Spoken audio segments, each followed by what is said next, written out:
भीम साथियों, कैसे हैं आप सब? उम्मीद है आप सब अच्छे होंगे।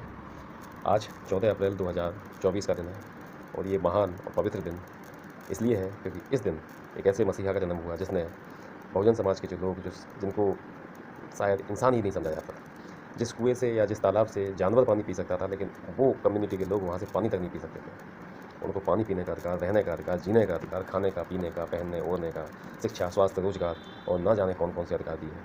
एक ऐसे मसीहा का जन्म हुआ था आज 14 अप्रैल 1891 को। 14 अप्रैल 1891 अनफॉर्चुनेटली 6 दिसंबर 1956 को वो हम सबको छोड़कर चले गए। एक अपने पीछे एक इतना विशाल कारवां खड़ा कर गए, इतना विशाल स्ट्रक्चर छोड़ के गए कि अगर उनकी संतानें, जो बहुजन समाज के जो लोग हैं, अगर वो नालायक ना होते तो आज इस देश की राजा होते। लेकिन हमने क्या किया? हमने उनको पढ़ा नहीं, समझा नहीं, जबकि उन्होंने कहा था कि अगर कहीं मुझे खोजना है तो किताबों में खोजना। उनके पास दुनिया की सबसे बड़ी लाइब्रेरी थी, पर्सनल लाइब्रेरी थी, निजी लाइब्रेरी थी, दुनिया की सबसे बड़ी लाइब्रेरी थी। सैकड़ों हज़ारों किताबें तो उनकी अमेरिका से आते वक्त जहाज़ में डूब गई। तो सोचिए कितना शौक था उन्हें पढ़ने का। ना जाने कितनी सारी डिग्रियाँ थी, मैं तो नाम भी नहीं ले पाऊँगा उनके। लेकिन हम उनके रास्ते पर नहीं चले और जो लोग उनके रास्ते पर चले वो बहुत आगे बढ़ गए। लेकिन क्या हुआ कि वो भी मनुवाद का शिकार हो गए।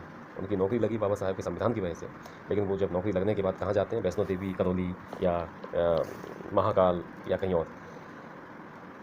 मेरा आपसे यही अनुरोध है, यही कहना है कि आज 14 अप्रैल आज बड़ी धूमधाम से मना रहे हैं लोग, जगह जगह बैंड बाजा लगा रहे हैं, अलग अलग शहरों में झांकियाँ निकलती हैं। और बाबा साहब एक ऐसी शख्सियत हैं कि दुनिया भर में सबसे ज़्यादा मूर्तियाँ जो हैं वो परम पूज्य बाबा साहब की मिलेंगी।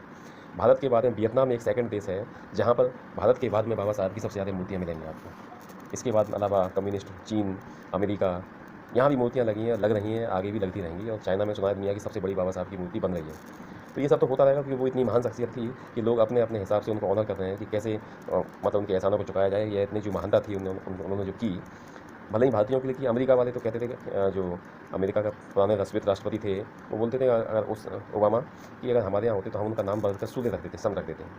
बाकी में वो थे इस लक्का में। लेकिन हमने क्या किया? उन्होंने कहा था कि हमारे कारवां को आगे बढ़ाना, आगे नहीं बढ़ा पाओ तो वहीं छोड़ देना, लेकिन किसी भी कीमत पर पीछे मत लाने देना।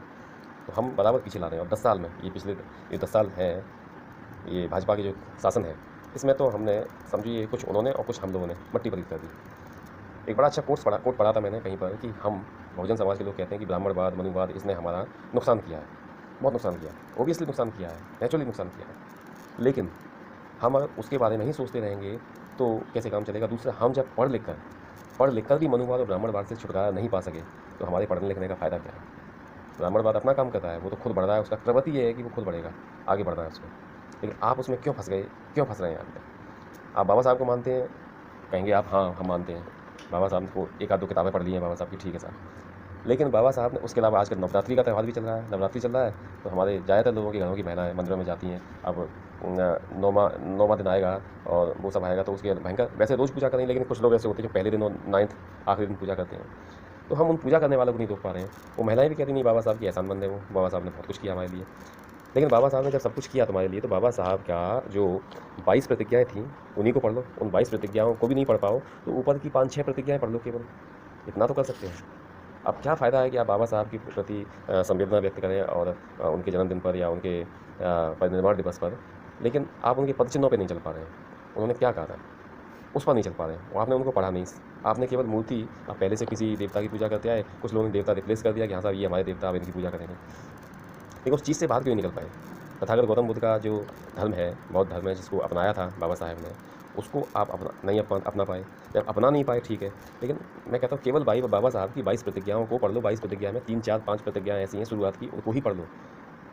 आप इन सब चीज़ों से जंजाल से बाहर नहीं निकल पाएंगे दोस्तों, तो इस देश में सत्ता पर, सिस्टम पर कभी काबिज़ नहीं हो पाएंगे। पिछले 10 साल में आपने देखा कितनी सारी नौकरियां आपकी जो खाली पड़ी हैं और आपकी जगह जाने किन किन को भर दिया गया है, लेकिन आप पे इनका असर नहीं पड़ा है। तो इस ब्राह्मणवाद ने जितना नुकसान किया है उतना किया ही है, मनुवाद ने जितना नुकसान किया है और कर रहा है, वो बिच्छू है। बिच्छू का काम है डंक मारना, वो डंक मारता रहेगा। लेकिन आपका काम क्या है? आप कैसे सेफ हो सकते हैं, कैसे बच सकते हैं उससे, ये आपका काम है। लेकिन आप वो सेफ प्रिकॉशंस ले ही नहीं पा रहे हैं, आप वो काम कर ही नहीं पा रहे हैं।